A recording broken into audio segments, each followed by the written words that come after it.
warahmatullahi wabarakatuh. Perkenalkan, nama saya Nirna Muna. Saya dari Fakultas Ilmu Sosial, Ilmu Politik dan Ilmu Sosial di Prodi Ilmu Politik 2B, Angkatan 25.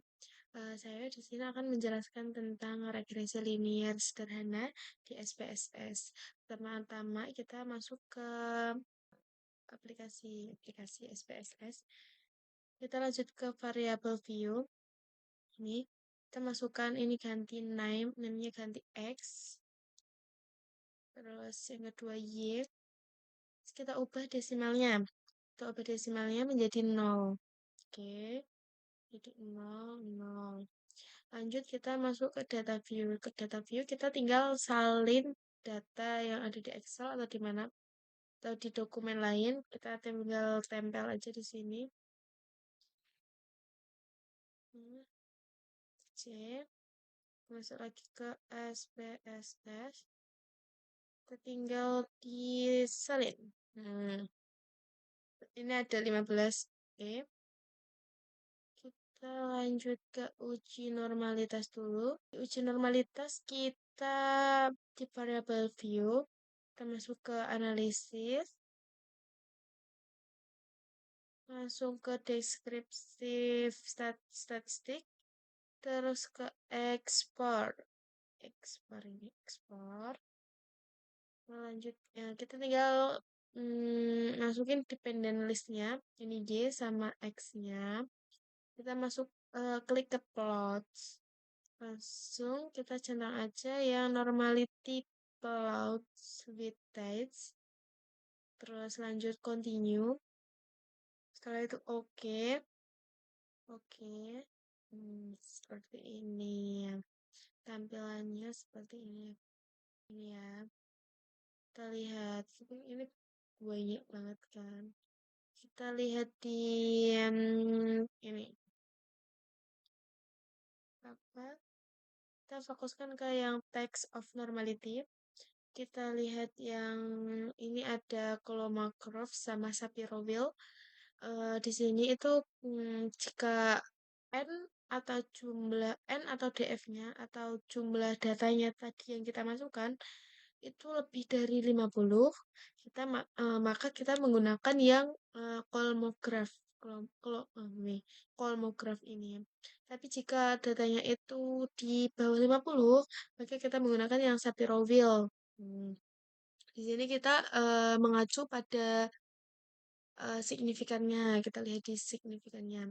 Jika signifikannya itu lebih dari 0,05, maka itu datanya itu berdistribusi normal. Jika kurang dari 0,05, maka itu datanya tidak berdistribusi normal. Kita bisa lihat di sini signifikannya itu 0,298 sama 0,098. Maka itu lebih besar dari 0,05. Maka data ini sangat berdistribusi normal. Jadi bisa diuji regresi linier. Lanjut kita ke regresi liniernya. Oke. Kita masuk ke data view, langsung ke analisis. Lanjut ke regression, ini. Langsung ke linearnya. Linear. Regression, linear. Kita masukkan X. X-nya X-nya itu di independent, terus Y-nya itu di dependent. Independent itu data yang terikat. Kalau yang independen itu data yang bebas.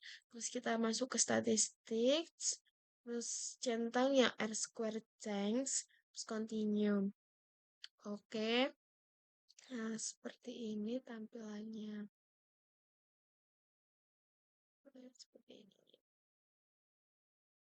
Bisa lihat ya. Bisa lihat, oh my god. Nah, seperti ini tampilannya. Ada regression, terus ada Montel-Samiri, ANOVA, sama conversion. Nah, Terus pertama-tama kita lanjut ke masuk langsung ke data yang modul summary. Pertama-tama kita mencari koefisien korelasi. Itu biasanya lambangnya R. Di sini kita mencari seberapa kuat sih hubungan X itu dengan Y itu hubungannya kuat atau lemah atau sangat kuat atau sedang gitu. Caranya itu ada perbandingan dari 0,0 sampai 0,2 itu yang sangat lemah, sampai yang 0,81 sampai 1 itu yang sangat kuat. Jadi, kita langsung aja di R. Ini R. Sebelah sini ini R. Kita lihat di sini kan 0,676. 0,676 atau 6,676. Jadi itu masuknya ke 0,61 sampai 0,2. Jadi hubungan X dengan Y itu kuat, termasuk kuat. Lanjut kita ke koefisien determinasi. Itu biasanya lambangnya itu R kuadrat, kuadrat 2 gitu. Kita tetap di model summary. Kita cuma geser yang tadi R ini, kita geser ke R square. Di sini ada 0,457. Di koefisien determinasi ini, kita itu mencari seberapa besar sih X itu menjelaskan Y atau seberapa besar sih berpengaruhnya gitu. Kita ubah langsung ke persen. Jadi 0,457 ke persen menjadinya 45,7%, dikurangi 100% jadinya itu ada 54,3, di mana itu 54,3 itu dipengaruhi faktor lain dan 45,7 itu dipengaruhi oleh X yang ini. Jadi sebesar X itu berpengaruh sebesar 45,7%.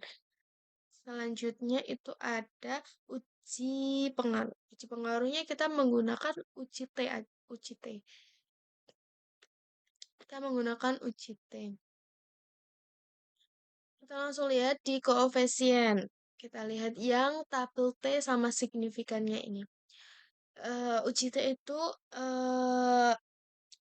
yang tadi kan seberapa besar pengaruh? Enggak. Kalau tadi kan seberapa besar sih kemampuan X itu ke Y gitu. Kalau yang uji pengaruh itu seberapa besar sih pengaruh? Ini, itu tuh mencari pengaruhnya. X itu berpengaruh nggak sih ke Y gitu. Kita lihat ke signifikannya. Ini jika eh, signifikannya itu kurang dari 0,5 itu sangat berpengaruh. Tapi jika signifikannya itu lebih dari 0,05 maka itu tidak berpengaruh. Kita lihat ke signifikannya. Ini ada 0,006. Jadi itu lebih kecil dari 0,05 maka X ini berpengaruh terhadap Y. Terhadap Y. Selanjutnya itu ada model regresi. Model regresi. Kita lihat di koefisien sama. Kita cuma geser ke yang model sama yang B ini.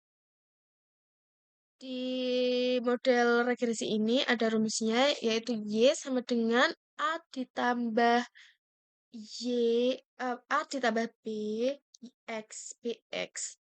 Atau kalau di sininya main, maka menyesuaikan menjadi main. Di sini kan plus, jadi Y sama dengan A-nya ini 12,692. Terus ditambah disesuaikan karena di sini plus, jadi menggunakan plus ditambah 0, enggak 0,591. Jadi 12,692 terus tambah 0,591 X, di mana karena positif maka setiap setiap X itu naik, saat setiap naik, maka Y-nya juga naik sebesar 0,591 itu. Sebaliknya jika dan sebaliknya. Tapi kalau di sininya itu main, maka itu juga menggunakan main. Jadi kalau X-nya itu naik, tapi Y-nya turun sebesar 0,591. Nah, jadi begitu. Terus kenapa sih ini di sini ada ANOVA nggak digunakan? Sebenarnya itu ada uji F.